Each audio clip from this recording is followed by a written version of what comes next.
За өнөөдрийн бидний ярих гэдэг сэдв маань мэдлэг гэж юу вэ гэдэг сэдв.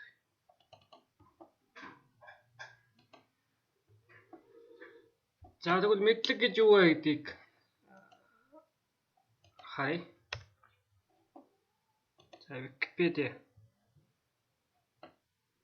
Арч тийм ээ. What is knowledge? За энэ дээр юу гэж утсан байна вэ гэхээр баримт, мэдээлэл, чадвар тийм ээ. Туршлага эсвэл боловсролоор олж авсан. Тэгээ онлайн эсвэл практикийн тухайн сэдвийг ойлгох. Энийг бол мэдлэг гэнэ. За Википедиа дээр юу гэж нэрлсэн бэ те? За мэдлэг гэдэг нь болохоор яах нь вэ? Ямар нэг юмтай одоо мэддэг байх, те, таньдаг байх, ойлгодог байх. Юу вэ гэхээр баримт, мэдээлэл, тайлбар, чадвар, тодорхойлолт, чадвар гэсэн тийм. Энэ нь болохоор туршлага эсвэл боловсролоор олж авдаг, тийм нээж олдог, сурдаг зүйлийг мэдээлэл гэх юм байна. Мэдээлэл нь болохоор яах нь вэ? Онлайн болон практикийн тухайн сэдвийг ойлгох. За мэдлэгийг ингэж томьёолсон байт юм байна. За би энэ дээр нэг хичээл тавьсан байгаа. Тест тавьсан ба та нар бодвол бүгд үзсэн болов. Энэ сармагчтай тест байгаа. Selective тест гэж байгаа тийм.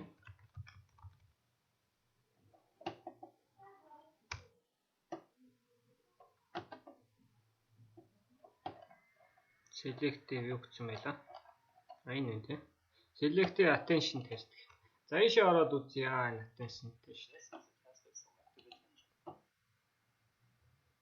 Count how many times the players wearing white pass the basketball. За тэгэхээр энэ юу гэж байна те? Цагаан хувцастай хүмүүсүүд нь өмсөн хувцас нь хэдэн удаа пасссан байдгийг тоолж тийм ээ. За одоо ингээд тоолоод эхэлнэ. За 1 минут орчмын тест байгаа. За энэ дээр мөнх жаргал эрдэнэтөр нар сонирхолтой тайлбарууд бичсэн байлаа. Айгүй олон янзын өчгөр хараад. Тэгээ одоо энэ яг энэ тестийг минутын хугацаанд өгж байгаа хүмүүсүүд. Өгөөд тэгээ юу гэхээр энэ яг цагаан хүн хэдэн удаа пассан.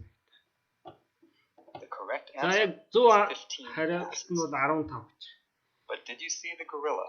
За энэ дээр юу гардаг вэ гэхээр 15 удаа яг бидний туршлагаар харахад намайг Америкт ажихад нэг 10 хэдэн тоолсон. За энэс ганц 2 хүн зөв 15 гэж тоолсон. За ихэнх нь 14 гэж тоолсон.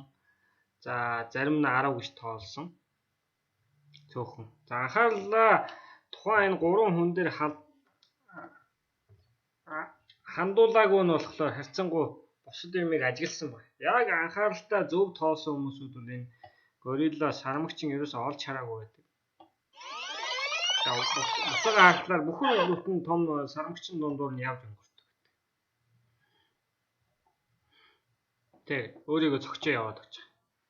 Тэг энэ юу хариулж байгаа юм бэ гэхээр ерөөсөө This video is from research by Daniel Simons and Christopher Chabris and is copyrighted. Тэгэхээр 1999 онд энийг Diamond Christopher гээд хоёр хүн хийсэн байна. Тэгээд судалгааг энэ видео юу харуулж байна вэ гэхээр хүний өөрийн тарих өөрөө яаж ажилтдаг юм бэ гэдгийг харуулж байгаа.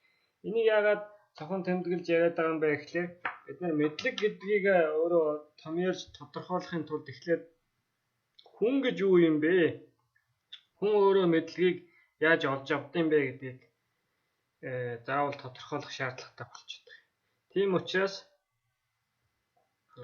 хүн өөрөө мэдээллийг яаж олж авдаг вэ гэдгийг харах шаардлагатай.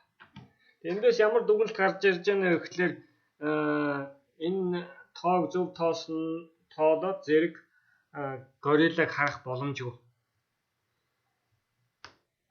Ер нь хүний байгаа л тэрнээс биш одоо сайн муу, өндөр IQ-тай, муу IQ-тай, эсвэл туршлагатай, туршлагагүй энэ гэдэгтэй холбоотой биш. Хүн тухайн нэг зүйлд маш сайн анхаарлаа төвлөрүүлвэл бус зүйлийг орхидог. Энэ өөрөө л хүний мөн чанар. Тэгэхээр энэ бичлэгийг баг 10 сая гаруй хүмүүс үзсэн байна. Тэгэхээр хүн өөрөө яаж ажилтдаг юм бэ гэдгийг мэдэх нь аюул чухал гэсэн. Тэгэхээр хүний тархинд бол 500,000 эс байдаг гэж ярьж байгаа. Тэгээ 500 тэрбум эс л. Энэ эс маань өөрөө тийм мундаг боловч хүн яг тухайн моментд бол хүний сурах юм уу, хүний хийх чадвар маш бага гэсэн үг. Ердөө энэ гориллаг яах нь 1 минутын энэ цагаан хувцас 3 цагаан хувцастай хүн 1 минутын явж өнгөрөх туршид тоолохтол гориллог шаян бусад бүх юм ярина гэсэн. Тэгэхээр энэ бага байдлаа хүн өөрөө таньж мэдснийхаа хүчин дээр яах нь мэдлэгийг яаж цуглуулах вэ, мэдээллийг яаж олж авах вэ, яаж чадвартай болох вэ гэдгийг зөв анхаарч төлөвлөх нь аюул чухал. Энийг ч гэсэн удирдлагууд нь бас өөрөө мэдчих нь аюул чухал амжилтанд хүрэхэд. Тэгэхээр яг тухайн момент нэг юм төвлөрвөл бусад юм хаягдана. За энэ бол хууль юм байна. Тэгэхээр энийг бол одоо жишээ нь хааштай хүний хязгаар учраас энийг бид нар өөрчилж чадахгүй. Тэгэхээр энийг хүлээн зөвшөөрөөд бид нар мэдлэгийг яаж цуглуулах хэрэгтэй юм бэ гэдгийг авчирч тийм ээ. За тэгэхээр бол энд барилга гэдэг нэг жижигхэн видео үзье. За энэ дээр юу харагдаж байна вэ гэхээр барилга ихлээр суурай зүтгэж байна тийм ээ. Бэсментээс суурай зүтгаад тэгэхийн тулд нүхээ ухаад тийм ээ. Чулуунуудаа тавиад тийм ээ. За дээрээс нь моднуудаа өрдлөө. За шалаа тавьж гин тийм ээ. Суурин зүтгэхэд.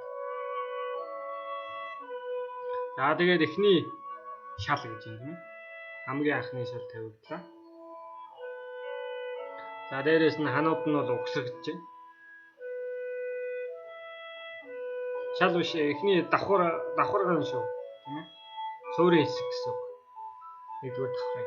Тэгээд ханууд зүтгэж байна. Ханууд угсрагдж байна тийм ээ.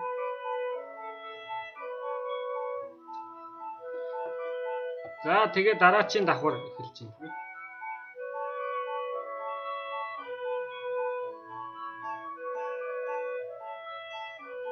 За энэ дээр нэг тайлбар хийх хэрэгтэй. Эхний давхар тавигдаад тийм ээ суурай зүтгаад эхний давхар давхитаад хан тавигдана гэж. Тэрний дараа хоёр дахь давхар тавиг. А тэрнээс биш яах нь вэ? Хоёр дахь давхар яах нь вэ? Ханаагүй тавигдж болохгүй. Тэгвэл нураад унчих. За энэ бол яг мэдлэг дээр гарч ирдэг зүйл. За энийг бид нар энэ компьютер дээр харъя. За эхлээд би энийг дэлгэцээ үзүүлээ тэгээ өөрийнхөө дэлгэцийг. За энэ дэлгэцэн дээр бол яах нь вэ? Ерөөсөө юм байхгүй ба та нараа анзаарвал. За ихэнх хүмүүс яах нь вэ? Дэлгэц зөөрөн шорткат үлдсэн. Энэ бол өөрөө мэдээллүүд тэр хүнд мэдлэг нь өөрөө аюул зохион байгуулалтгүй гэсэн. Мэдлэг гэхэд бас хэцүү болцсон гэсэн үг. Мэдээлэл маяг. За энэ дээр харах юм бол минийх дээр install work 2 фолдер ба work дотор ингээд 5 6 компани юм байна. За энэ 4 компани юм байна. Net capital руу орлоо яах нь дахиад нэг 11 фолдер. Тэгээд тайланд руу ороо задарлаа дахиад 10 фолдер. Ингээ маш цөөхөн зохион байгуулалттай. За энэ дээр чинь 17 фолдер. Тэгээд энэ дээр хэрвээ нийт дүнгээр нь аваад үзэх юм за хэдэн файл байна гэдгийг нийтдээ тоолж гаргах чинь. Хэмжээний хувьд бол нэлээх файл баг. За харж байна уу те 20 ГБ гэж тийм ээ. 20 ГБ файл хэмжээгээрээ тэгээ яах нь вэ? 93183 фолдер байна. За яг файлаараа бол яах нь вэ? Фолдероор 13301, файлаараа бол 93180. Тэгэхээр хүн өөрөө тухайн яг моментод 10 хүн үйлдэлийг л одоо менеж хийх чадвартай. Түрүү яг анхаарал төвлөрж байгаа үед нэг хүн үйлдэлийг л менеж хийх чадвартай. Тийм ээ. За яг хөө энийг бас өсгөж болдог. Өсгөж болдог арга нь болохоор хүн бодохгүйгээр автоматар хийж явах юм. За энэ дээр юун дээр гарч ирдэг вэ гэхээр машин барихтай хүн яах нь нүдэрээ хараад чихээрээ сонсоод ингэдэг. Гэхдээ энэ бол нөгөө бодох процессоос өөр юм шүү. Хүн ерөөсөө бодохгүйгээр яах нь автоматар үлдэнэ гэсэн үг. За энийг үзүүлэхийн тулд би ихлээр Facebook руу орчих. Миний Facebook дээр нэг хэдэн зураг байх хэрэгтэй.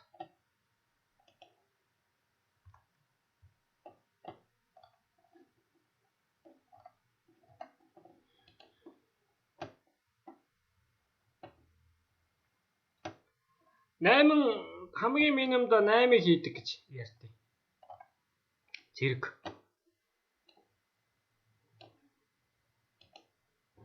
Яг бодож байгаа процессд бол нэг үйлдэл хийх чадвар. Хүний ерөөсөө боломж болцсон тэр. Бодохгүйгээр автоматар буюу ер нь тархины системийг хоёр хуваагаад байгаа юм л да. Энэ дээр миний зургнууд дээр бол тодорхой байх ёстой.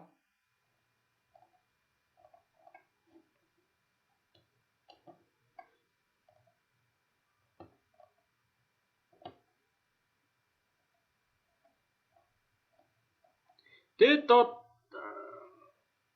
ухамсар гэж байгаа. Тэгээ нэг нь ухамсартай ухамсаргүй гэж хоёр хуваад. Тэгээд яах нь вэ? Ухамсаргүй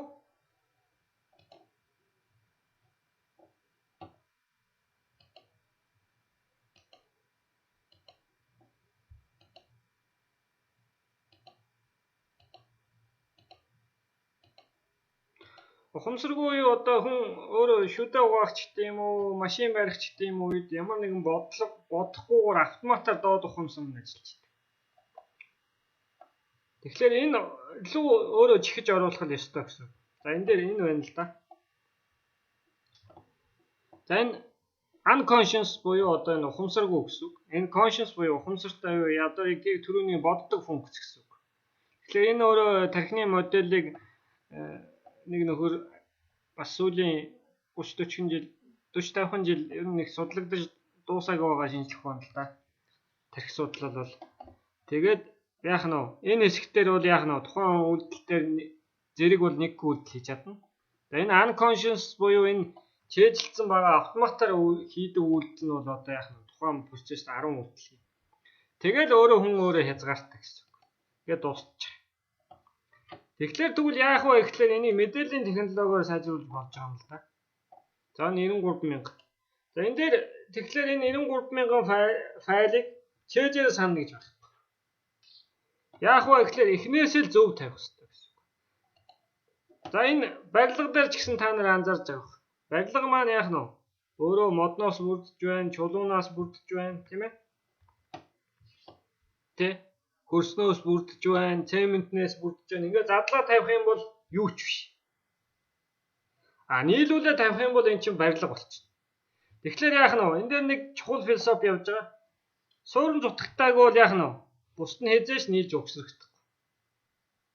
Тийм ээ? Нэг давхар байхгүй бол 2 3 4 5 давхар хязгаарч угсрагдах. Тэгэхээр энэ 93,000 файлыг менеж хийхэд ерөөсөө л учрах. Эхнээсээ л зөв тавих. Энэ өөрөө яах нь вэ? Зөв газраа байрлаад эхнээсээ зөв байрлаад цэгцлэгдээ явж байгаа учраас яах нь вэ? Биний компьютер дээр хоёр үндсэн язгуур фолдер нь энэ одоо миний харуу суур гэсэн үг шүү дээ. Суур нь бол 2 хон байна, тийм ээ? 2 хон суурьтай 5 хон давхар.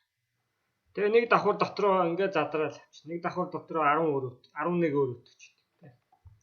Ингээд эхнээсээ зөв тавиад угсрагдах юм бол байшин босдог. Мэдлэг угсрагдана гэсэн үг. Мэдээллийн технологиг ашиглаад та нар яах нь вэ? Асар өөрийнхөө потенциалыг өсгөх боломжтой. Хэрвээ ингэж угсрагдаж чадахгүй бол яах нь вэ? Мэдлэг биш зүгээр л мэдээлэл. Мэдээлэл бол яах нь вэ? Хэлээд байгаа те би танарт энэ Google гэж. Google дээр бол 7 тэрбумын хүний мэдээлэл байна. Тэгэл энд байгаа ямиг яах нь вэ? Яаж хайж олох тухай асуудал ярих. Тэгэхээр бол тэр мэдээлэл төдий зүйл бол яах нь вэ? Үн цэнэгүй. Тэгэхээр та нар яах нь вэ? Мэдлэг болгож авахын тулд заавал өөрснөө ингээд байшин барьж угсраа. Байшин барьж угсраа л гэж зөвлөд.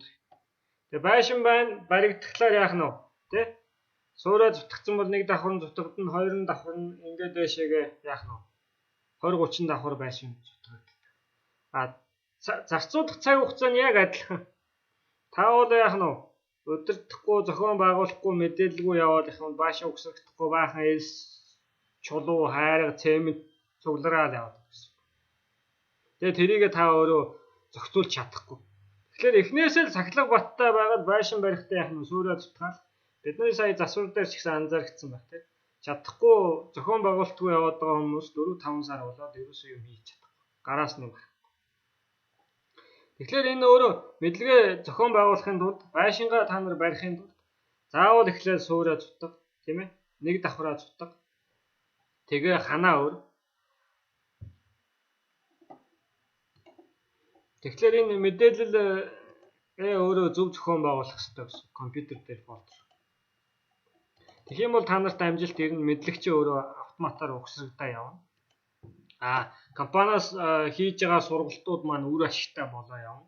Яагаад гэвэл та нар эхнийхээ суурай зүтгэсэн улсууд тэгээ нэг давхраа босгоцсон байх юм бол хан угсрагдана гэсэн. Тэгэхээр та нарт яах нь шууд 3 дугаар давхрын хичээл ороод явчих юм бол угсрагдахгүй гэсэн. Тэгэхэд бол та нар 1 2 дугаар давхрынхаа суурьуудыг айгу зөв тавиа явах хэрэгтэй гэсэн. Тэгээд мэдлэгээ өөрөө айгу сайн ялгаж зөв зохион байгуулвал та нарт бол цаашаага боломж үүснэ. Тэгэхгүй бол мэдээлэл мэдлэг хоёроо битгий хольж утгаарай. Тэгээд та нарт амжилт хүсье. Эхнээсээ мэдлэгийг яах нь мэдлэгийг угсрахтаа л чухал байдаг. Зөв газараа л эхлээд тавьчих юм бол яах нь зохион байгуулалтаа тавьчих юм бол та цээжээрээ санах шаардлагагүй. Цээжээрээ санана гэж угаасаа ч байдаг. Чинь би энэ 93,000 файлаас яах нь цээжээр санаа тэн тийм байгаа гэж мэдэж чадахгүй. Надад 4 байдаг тийм ээ. За net capitalтай холбоотой юм бол net capitalтай болдог. За тайлантай холбоотой юм бол тайлантай болдог. Тэ. Тайлан дотроо санхүү дээр байна. Санхүү дотроо төсөв байх юм бол яах нь төсөв дээр байж дээ. Ингээд зохион байгуулалтаа тавьдаг учраас яах нь эргээд олоход яах нь дүрмээр сэтгээд зарчмаа баримтлахаар маш амархан болно гэсэн. Эргэж буцахгүй.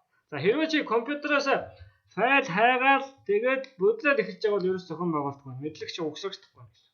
Тэгэхээр эхнээсээ яг нь сургалтын дээр орж ирж авч байгаа компаниас энэ Google Plus-д орж байгаа энэ мэдлэгүүдийг яах нь эхнээсээ өөрийн болгоод аваад өөртөө угсраад яваарай гэж хүсэж байна. Тэгээ цаашдын танай ажилд амжилт хүсье.